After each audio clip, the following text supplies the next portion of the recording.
bonjour à tous. Bonjour Monsieur Dupont-Aignan. Bonjour Monsieur Wittenberg. J-8 avant le premier tour. Depuis lundi, on le sait, c'est l'égalité des temps de parole. Est-ce que ça a changé quelque chose d'avoir la même exposition finalement que tous les autres? Est-ce que ça a donné un nouvel écho à votre campagne? Écoutez, je le vois.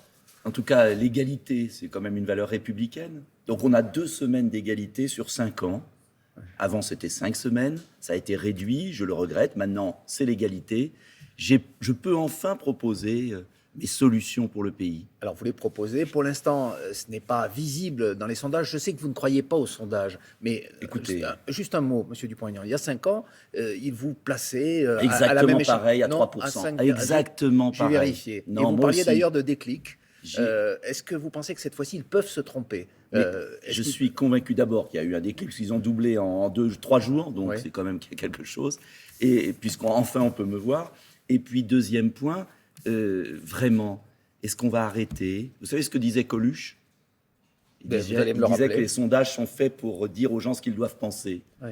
Donc, moi je dis aux Français... Parfois ils donnent quand même le résultat de 10 points la dernière fois, 10 points aux dernières régionales. Donc il faut arrêter.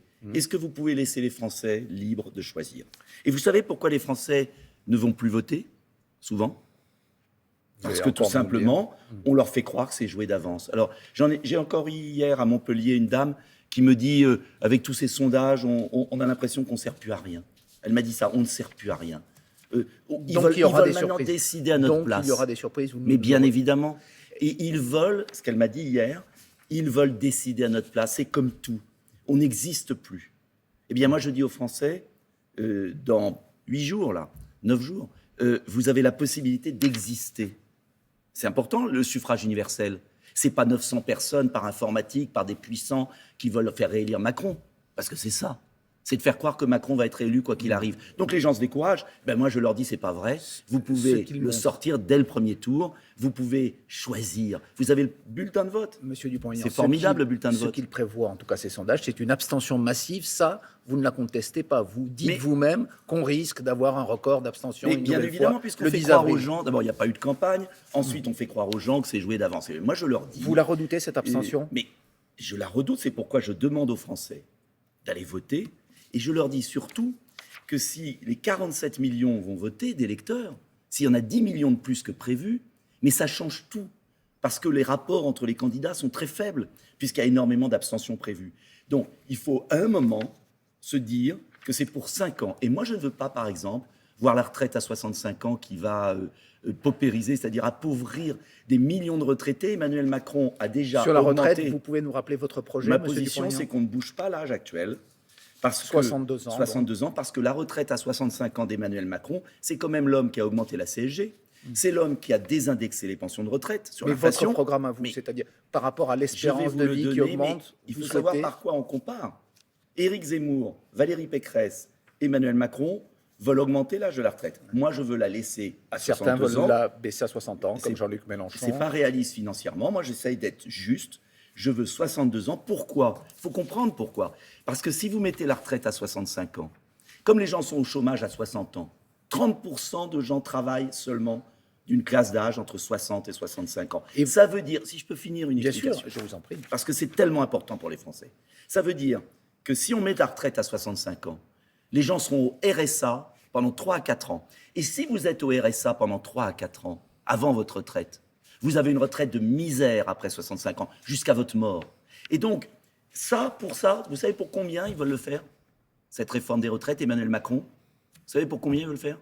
Pour économiser 5 à 8 milliards d'euros. Vous savez, attendez, avec vous, je vais vous dire comment je finance, justement, vous allez nous le dire. J'y viens.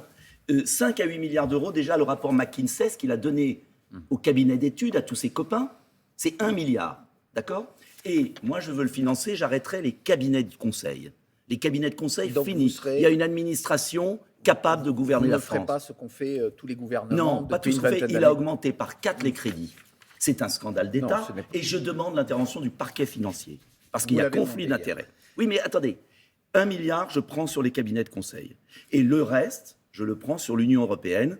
Parce qu'on verse 10 milliards nets. Alors, attendez, précisément. Il faut que les Français sachent. Oui, mais il faut aussi que je puisse vous interroger. Oui, mais il faut que les Français puissent comprendre un raisonnement, Monsieur Wittenberg. Moi, je veux bien. Mais un raisonnement. C'est sous Jacques Chirac et Lionel Jospin, la France donnait 2 milliards par an net à l'Union européenne. C'était normal, il y avait des pays plus pauvres. Aujourd'hui, c'est 10 milliards. Demain, ça sera 15. Eh bien, moi, je prends cet argent qu'on donne à l'Union européenne. 15 milliards, Toutes les prévisions, Commission des affaires étrangères, j'y suis, prévisions d'Emmanuel Macron. Donc, si on continue avec ce président, cet argent-là ira à l'Union européenne, à la Turquie, à la Pologne. Moi, cet argent-là, la Turquie je n'est le pas prends. dans l'Union européenne. Oui, mais on la subventionne oui, mais énormément. Pas dans l'Union 15 européenne. milliards Vous ne d'euros. pouvez pas dire que l'argent ira à la Turquie, qui n'est pas dans l'Union européenne. Mais si, puisqu'actuellement, on donne des milliards d'euros à la Turquie avec l'argent des Français. Eh bien, moi, je veux que cet argent revienne aux retraités. Et ça permettra de payer les retraites. Ça, c'est concret. C'est un choix politique fondamental. fondamental. Voulez-vous consulter les Français sur l'Union européenne? Avec quelles questions? En quoi une Europe différente serait-elle plus forte? Par exemple, aujourd'hui, alors que la guerre est aux portes de l'Union européenne, la France seule ou la France dans une Europe différente serait plus forte aujourd'hui? Expliquez-nous pourquoi. Je vais vous dire pourquoi. Parce que je veux... Par exemple, sur les économies d'énergie, sur la négociation, sur le gaz russe. Je vais vous dire une chose. D'abord, qu'est-ce que je veux faire pour l'Europe? J'ai un traité alternatif que je veux présenter aux partenaires européens. Et je ferai voter dessus. C'est quoi un traité alternatif? C'est qu'on concentre l'Europe justement sur ce qu'elle n'a pas fait. Comme une copropriété, le syndic doit s'occuper des parties communes. Or, aujourd'hui, l'Europe intervient dans les détails de la vie des nations. C'est comme si, dans votre appartement, dans votre copropriété, le syndic s'occupait de votre vie et ne s'occupe pas des parties communes. Mais quelle serait la question? Les parties communes, par exemple, très simplement, est-ce que vous acceptez ce traité alternatif s'il est accepté par mes partenaires, ou est-ce qu'on s'en va? Ou est-ce qu'on s'en va? Donc vous pourriez sortir de l'Europe. C'est important que vous dites que les téléspectateurs aient la clarté de vos propositions. Ne simplifiez pas tout. Non, mais je vous demande juste s'il serait possible de sortir de l'Europe. Si on continue comme ça à donner notre argent à des pays extérieurs, nos emplois, et qu'en plus l'Europe ne s'occupe pas des dossiers importants, si on continue à avoir l'Allemagne qui achète des avions américains, ils viennent de décider d'acheter des avions américains, c'est pas l'Europe là.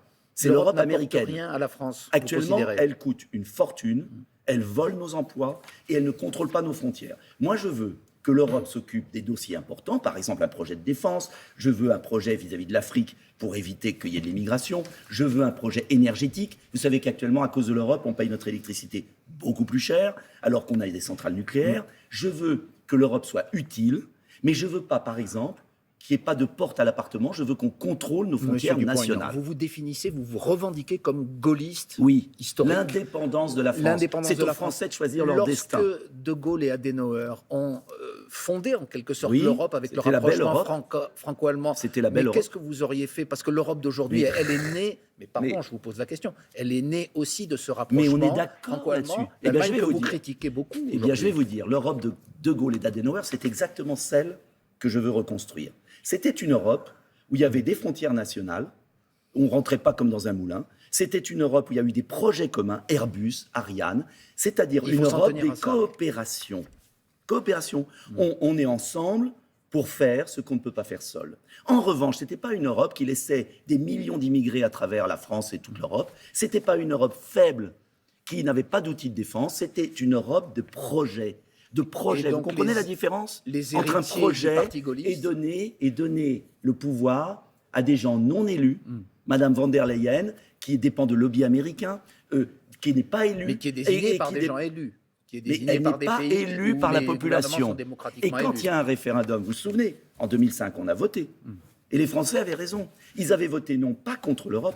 Moi, je ne suis pas contre l'Europe. Je suis contre l'Europe qui ne permet pas de régler les problèmes. Une dernière question. Le pouvoir d'achat, il s'impose comme le thème majeur de cette campagne. Il bénéficie notamment à l'une de vos concurrentes, si on en croit les intentions de vote, Mme Le Pen, qui a des propositions. Et qui, en tout cas, il y en a d'autres qui ont des propositions. Et quelles sont les vôtres, précisément? Très simple. Indexation des pensions de retraite. Un panier de produits sans TVA, TVA zéro. J'irai tout à l'heure présenter les produits dans un caddie qui seront exonérés de TVA pour faire baisser le coût de la vie.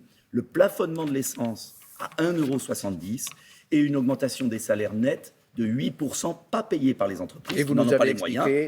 En partie, comment vous le financez? Par la suppression de la grande fraude fiscale et d'une fraude sociale excessive.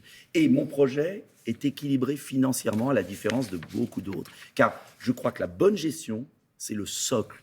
C'est comme ça qu'on redressera la France. En récompensant le travail. Car vous savez que nous sommes liés au temps de parole, parfaitement égaux. On l'a dit ce matin.